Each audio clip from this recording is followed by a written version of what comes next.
안녕하세요. 전문가입니다. 오늘은 공중보건의사에 대해 알아볼 건데요. 환자분들 입장에서는 이것저것 쓸모가 있는 사람들이니 공중보건의사에게 받을 수 있는 의료 서비스를 참고해 보시고, 아직 병역을 해결하지 못한 의사 선생님들은 조만간 가야 하실 수도 있으니까 꿀팁들 많이 알아가시면 좋을 것 같습니다. 여러분들은 다들 아프시면 보통 어떻게 하시죠? 당연히 병원을 가야죠. 그게 우리에겐 당연한 건데, 안타깝게도 우리나라에는 병원이 없는 곳도 있어요. 인구가 적은 곳, 인프라가 부족한 곳에는 병원을 잘 안 짓겠죠. 그분들의 진료권도 보장해줘야 되기 때문에 정부는 공중보건의사 제도를 만들어서 아직 군대에 다녀오지 않은 의사들을 공중보건의로 선발해서 의사가 없거나 적은 곳으로 보내게 됩니다. 한마디로 의료 취약지에서 복무를 하는 사람들이 바로 공중보건의사입니다. 이 사람들은 국립병원이나 의사가 부족한 지방병원 응급실, 교정시설에서도 근무를 하지만 대부분의 공보이들은 보건소와 보건지소에서 근무를 합니다. 보건소는 구나 읍 단위에 있는 좀 큰 곳이고, 보건지소는 면 단위에 있는 작은 곳이에요. 그런데 모두가 다 공보이로 갈 수 있는 건 아니에요. 국가에서 하는 그 분류 작업을 역종분류라고 합니다. 전공의를 하기 전에 나 현역 갈란다 하시면 현역을 갈 수 있는데요. 요즘은 이제 현역이 짧기도 하고 의대생이나 의사들은 가면 의무병으로 가니까 상대적으로 좀 편해서 인기가 있는 편입니다. 그런데 전공의를 마쳤거나 도중에 그만둔 경우에는 공보이나 군의관으로 끌려가게 되는데요. 그러면 국방부에서 2월 말쯤에 당신이 군의관이 될지 공보이가 될지를 통보를 해줘요. 군대에서 가장 필요한 과, 쓸모 있는 과의 의사를 먼저 군의관으로 데려가고, 쓸모없다고 하면 좀 그렇고 군대에서 필요하지 않은 그런 과들이 공보위로 분류됩니다. 아무래도 군의관은 군인 신분이라는 게 있다 보니까 공보위보다 조금 선호도가 낮아요.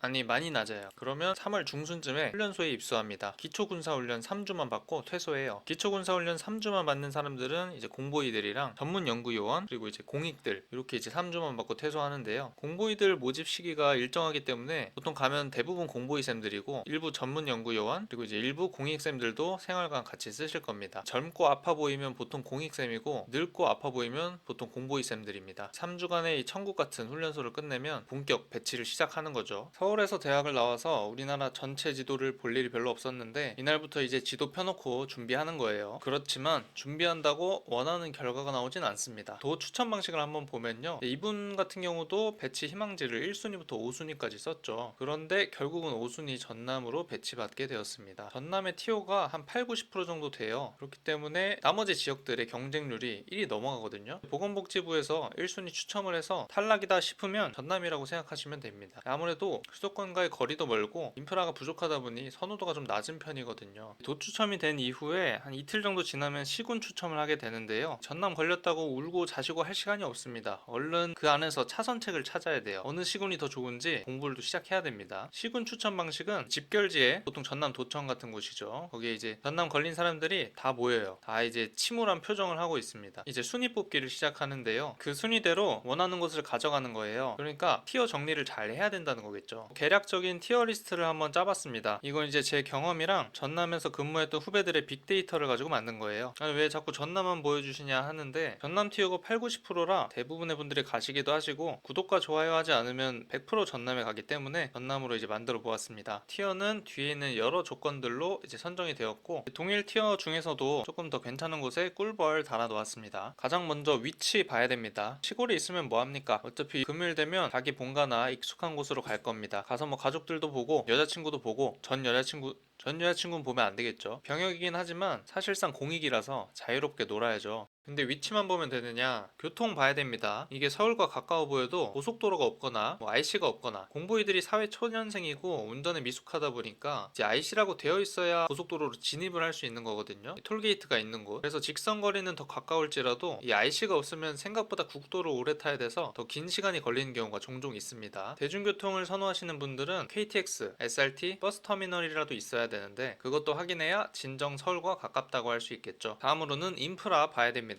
뭐 대구, 부산, 대전, 광주 이런 대도시와 가까운 시군들은 대도시 인프라 이용할 수 있겠죠. 그리고 어느 정도의 인프라를 갖춘 시군들도 있습니다. 이 인구수 찾아보고 하시면 얼추 비례해요. 도시 살면서 당연하게 생각했던 것들 이제 당연하지 않게 됩니다. 서울 살던 서울 깍쟁이들 화들짝 놀라죠. 엥? 하나은행이 없다고? 우리 은행 가면 되지. 엥? 배민이 안 된다고? 쿠팡이츠 시키면 되지. 뭐 빵이 없으면 케이크를 먹으면 되지 같은 말이고요. 우리은행도 없고 쿠팡이츠도 없어요. 농협은행이랑 이제 철가방 들고 직접 뛰시는 사장님만 있습니다. 물론 모든 지역이 다 그런 건 아니고요. 스타벅스 차로 40분씩 가야 있어요. 저는 공보이 할 적에는 스타벅스가 너무 먹고 싶어서 주말에 서울 올라가면 먹던가 커피 머신을 사서 스벅 원두를 내려 먹었었어요. 인프라와 더불어서 취향이 좀 반영되는데요. 액티비티 좋아하시는 분들은 은근 강원도 많이 쓰십니다. 공보이 하면서 이것저것 배우게 되는데 서핑이나 스키 타시는 분들 꽤 있더라고요. 뭐 이과, 치과, 한의과 모여서 숫자 맞춰가지고 양양도 가시고, 물론 서핑 배우러 가신 거죠. 공보이 배치 받을 때 사람들이 잘 모르는데 친구 굉장히 중요합니다. 대학 동기나 전공의 동기들 보통 이게 같은 연차니까 공보이 같이 들어올 건데요. 지옥 같은 곳에 떨어져도 친구들이랑 가까우면 놀러 다니고 재밌습니다. 친구비들 잘 납입해서 원만한 관계 만드시고요. 또 공무원 관계 중요합니다. 각 시군마다 공무원 선생님들이 공보이 선생님한테 하는 대우가 조금씩 다릅니다. 어리다고 막 부려먹으려는 나쁜 놈들도 있고, 대화를 통해 원만하게 조율하시는 훌륭하신 분들도 계십니다. 이건 도가 결정된 뒤에 시군 결정까지 이틀 동안 미리 다 조사해야 되는 거예요. 마지막으로는 관사. 공보이들은 보건소에서 근무하면 보통 근처에 원룸 같은 걸 하나씩 주고, 보건지소에 살면 그 건물 2층에 관사를 배정받아요. 근데 이게 진짜 천차만별입니다. 예전에 제 친구가 있던 관사는 겨울에 너무 추워서 집 안에 텐트 치고 그 안에 침낭 깔고 이렇게 잔 사람도 있고, 어떤 사람은 리모델링 작년에 싹 한 곳으로 가서 거의 뭐 풀옵션 오피스텔처럼 한 사람도 있어요. 이번 배치가 망했다고 너무 슬퍼하지 마세요. 내년에는 시군 안에서 또 전역하시는 선생님들 계시잖아요. 그 빈자리 들어갈 수 있습니다. 그러면 내년 신규한테 본인이 갖고 있던 구린 자리 넘길 수 있거든요. 또는 배 타고 들어가야 되는 섬에서 근무하거나 표창장을 받거나 도 대표를 하면 도나 시군도 옮길 수 있어요. 그래서 생각보다 전남에 배치되면 섬에 대한 선호도가 꽤 있습니다. 근데 뭐 선택이죠. 3년 남쪽에서 고즈넉하게 살 것인가, 아니면 1년 섬에서 구르고 남은 2년 미래를 볼 것인가. 남쪽도 나쁘지 않아서 저는 전자 골랐습니다. 그런데 전남에서 일하면 장거리 연애가 되니까 여자친구가 사라지는 친구들이 심심치 않게 있습니다. 그러면 공보이들은 무슨 일을 하냐? 기본적으로 1차 진료를 봅니다. 근처에 약국이 없는 보건지소에서는 약을 직접 주고요. 보건소나 근처에 약국이 있는 보건지소에서는 처방전을 줍니다. 근데 무료거나 500원밖에 안 해요. 늘 처방받던 약이 있고 그 질환이 안정적이라면 보건소 가서 그냥 처방전 받으시면 됩니다. 근데 전문의가 아닌 경우가 많기 때문에 보통 만성질환이나 가벼운 감기, 관절염 정도만 진료 가능하고, 비급여 같은 경우는 정말 모르셔서 안 해주실 수도 있어요. 그리고 예방접종도 합니다. 갓난아기 때부터 예방접종을 맞추니까 젊은 어머님들은 잘 아시고, 고령이신 분들도 홍보가 잘 돼서 다들 아시는데 모르는 분들이 아직도 너무 많아요. 시군마다 또 자체 사업으로 지원을 더해주는 항목들도 있으니까 각자 사시는 곳 보건소 홈페이지 가셔서 한번 알아보고 접종하기를 추천드려요. 그리고는 각종 의료 사업 등에 차출됩니다. 축제나 행사하면 의료 지원 가고요. 코로나나 조류독감 터지면 또 끌려갑니다. 거동이 힘든 어르신들에게는 원격 진료도 조금씩 합니다. 일하는 건 여기까지 하고, 공보이들은 뭐하고 사느냐, 이 사람들의 생활과 몇 가지 팁에 대해 말씀드릴게요. 아침에 일어나서 대충 씻고 1층으로 내려가면 근무가 시작됩니다. 교통은 안 좋아도 눈 뜨고 10초면 출근이에요. 심지어 저 건물 내에 따로 내부 계단도 있는 경우가 있어서 과장이 전혀 아닙니다. 근무 시간은 9시부터 6시까지인데 지방 환자분들이 보통 어르신이라서 다들 아침 일찍부터 오세요. 그래서 오후는 꽤 널널한 편입니다. 그러면 이제 오후 시간에도 여가를 즐길 수 있게 되는 거죠. 자리를 비우고 그런 게 아니라 환자가 없는 동안에는 영화를 보거나 영어 공부를 하거나 게임을 하거나 농사를 짓거나 할 수 있다는 거죠. 저는 그래서 이것저것 운동도 배우고 게임도 하고 영화도 보고 일본어 공부도 좀 했어요. 어쨌든 취미를 충분히 즐길 수 있고 즐겨야 한다는 거죠. 의대생이나 전공의 시절에는 취미를 즐길 여유가 없기 때문에 몇 가지 해보시면 좋을 것 같아요. 골프, 헬스, 토익, 영화 감상 이런 거 많이들 하시고, 또 지방에 골프장이 저렴하고 골프장도 많아서 배우기 또 좋거든요. 어떤 분들은 고기도 잡고 농사도 하고 목축, 임업,